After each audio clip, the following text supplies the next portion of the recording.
En este video vamos a estudiar el cálculo de las masas molares. Para eso es muy importante que sepamos que de donde nosotros vamos a obtener los datos para estos cálculos es un sistema periódico. Aquí yo les muestro un esquema bien reducido de algunos elementos de nuestro sistema periódico, en el cual en color rojo ustedes pueden ver los números asociados a cada uno de estos elementos químicos. Ese número rojo nosotros hemos dicho que se va a llamar masa atómica y que por el momento hemos dicho que es la masa que le corresponde a los átomos ubicados en el sistema periódico.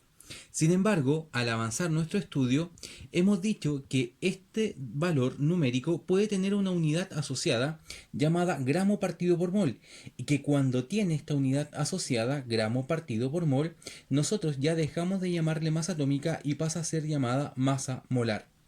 Ejemplo que nosotros hemos visto en clases, pero que yo también quiero verlo acá en este video con ustedes. Nos dicen calcular la masa molar del monóxido de carbono. Y para esto nosotros tenemos que ir a nuestra tabla periódica y ver dónde se encuentran los elementos químicos que conforman al monóxido de carbono. Y en este caso es el elemento carbono y el elemento oxígeno. Si yo me fijo, el carbono tiene una masa molar de 12 gramos partido por mol y el oxígeno de 16 gramos partido por mol.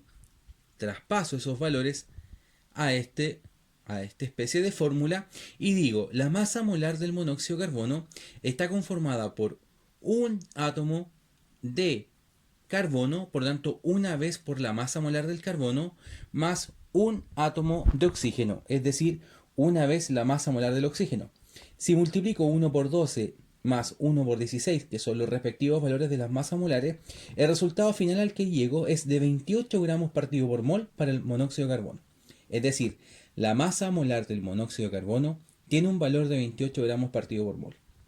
Si vamos al ejemplo 2, nos pide calcular la masa molar también, pero para el dióxido de carbono. La diferencia entre el monóxido y el dióxido es que el dióxido de carbono tiene en su estructura 2 de oxígeno, por lo tanto la masa molar debe ser multiplicada por 2. En este caso sería 1 por la masa molar del carbono más 2 por la masa molar del oxígeno. Eso nos da un resultado final y total de 44 gramos por mol. Pero,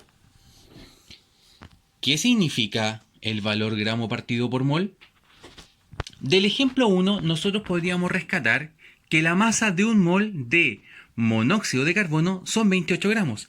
Y del ejemplo 2 nosotros podemos decir que la masa de un mol de dióxido de carbono son 44 gramos. Pero la pregunta ahora viene, ¿qué es un mol? Bueno, es una cifra que nos permite medir cantidades de partículas muy pequeñas. Por ejemplo, si yo digo una docena, ustedes van a entender que yo estoy hablando de 12 unidades. Si yo hablo de una decena, ustedes me van a entender que yo estoy hablando de 10 unidades. Por ejemplo, si yo digo una docena de huevos, me van a dar 12 huevos. Si yo pido una decena de huevos, me van a dar 10 huevos. Sin embargo, ¿qué ocurre cuando yo hablo de un mol? Tengo un número gigantesco, pero gigantesco. Y ese número, que son millones de millones de millones, nosotros vamos a decir que es un mol. Por lo tanto, existe que para nosotros va a ser mucho más fácil decir un mol que decir todo ese número gigantesco.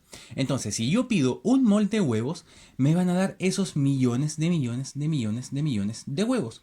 Pero nosotros, a través de una notación matemática llamada científica, podemos decir que ese número completo que está allí equivale a 6,02 por 10 elevado a la 23 huevos.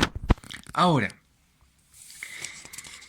¿qué tiene de importante todo esto para nosotros? Y en cuanto a la significancia que vamos a encontrar. Del ejemplo 1 dijimos que la masa molar del monóxido de carbono son 28 gramos partido por mol. Por lo tanto, yo puedo decir que un mol de partículas de monóxido de carbono son toda esa cantidad de partículas de monóxido de carbono que nosotros vamos a abreviar diciéndolo que son 6,02 por 10 elevado a la 23 partículas.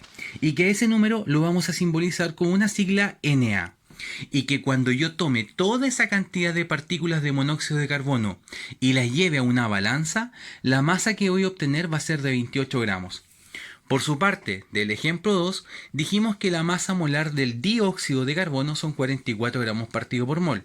Por lo tanto, yo puedo decir que un mol de partículas de dióxido de carbono son esa cantidad de partículas, es decir, 6,02 por 10 elevado a la 23, o Na partículas de CO2.